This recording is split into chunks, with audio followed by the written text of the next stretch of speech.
అడగ తప్పదు సార్.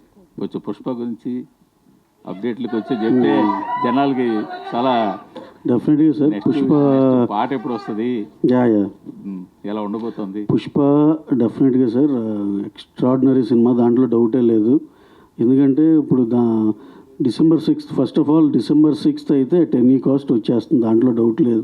ఎందుకంటే రకరకాల స్పెక్యులేషన్ వినపడుతున్నాయి కాబట్టి మేము వర్క్ చూసుకున్నాం సార్, చాలా కంఫర్టబుల్గా ఉంది.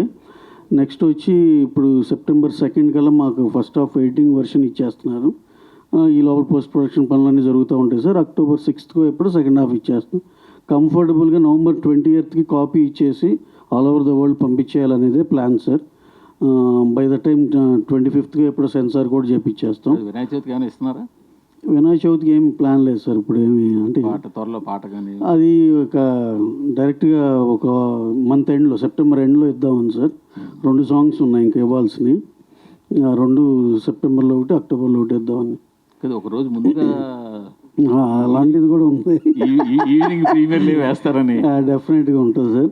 November 5th అని, అది నవంబర్ ఎండ్లోనే అలా చెప్దామని ప్లాన్ చేసుకుని చెప్దామని ఉంది సార్. ఎందుకంటే దానికి సింహా గారు చెప్పండి సార్.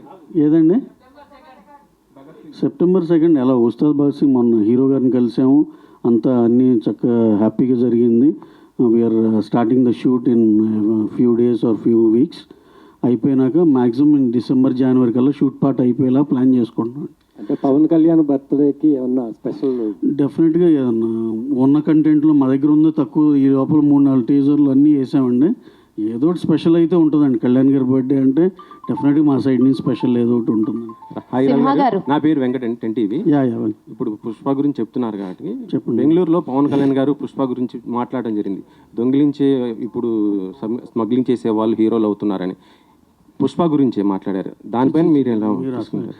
కళ్యాణ్ గారు ఆ కాంటెక్స్ట్లో మాట్లాడారు, కానీ ఇది అనవసరంగా మనం దీనికని దానికని అప్లై చేసుకుంటున్నాం కానీ చిచి అసలు ఆయన స్టేచర్ వేరండి. అసలు నేను అనేది ఆయన వచ్చిన సినిమా బ్యాక్గ్రౌండ్ నుండి దాన్ని ఏదో తక్కువ చేయాలని అసలు అలా అనుకోరు ఆయన. అదేదో కాంటెక్చువల్గా అలా ఫ్లోలో అలా వచ్చింది అంతే. మనం దానికి మనం ఏం చేస్తాం, దానికి అంటించుకుని ఇది ఆయన ఇలా అన్నారేమో అనుకుంటున్నాం కానీ అసలు అలా ఇదే కాదండి. ఇప్పుడు జనసేన వాళ్ళు కొద్దిగా టార్గెట్ పెట్టారు కదా మొన్న. కాంప్లికేట్ అంటే ఇప్పుడు ఈ ప్రాబ్లమ్ సాల్వ్ చేసుకోవాల్సిన అవసరం ఉంది కదా సార్. బొలిశెట్టి ఆయన మాట్లాడటం, ఇంకొక ఆయన కూడా మాట్లాడటం, గన్నవరం అతను జనసేన. ఇవన్నీ సార్, ఇవన్నీ సినిమా వచ్చే మనల దాకే ఉంటాయండి. సినిమా చూసినాక మళ్ళీ అందరం ఒకటేగా అన్నట్టే ఉంటుంది. అసలు ఇలాంటివన్నీ చూడలేదండి గతంలో. ఎంతోమందికి ఎన్నో రకాలుగా సినిమా బాగుంటే అన్నీ బాగానే ఉంటాయండి. ఇది ఏదో జస్ట్ టైం బీయింగ్ ఏదో అక్కడ డిఫరెన్స్ ఇక్కడ డిఫరెన్స్ అని చెప్పుకోవటమే కానీ అలాంటివి ఏం లేదు సార్. ఫ్యామిలీ అంతా ఒకటే. Okay sir. డైరెక్టర్ గారు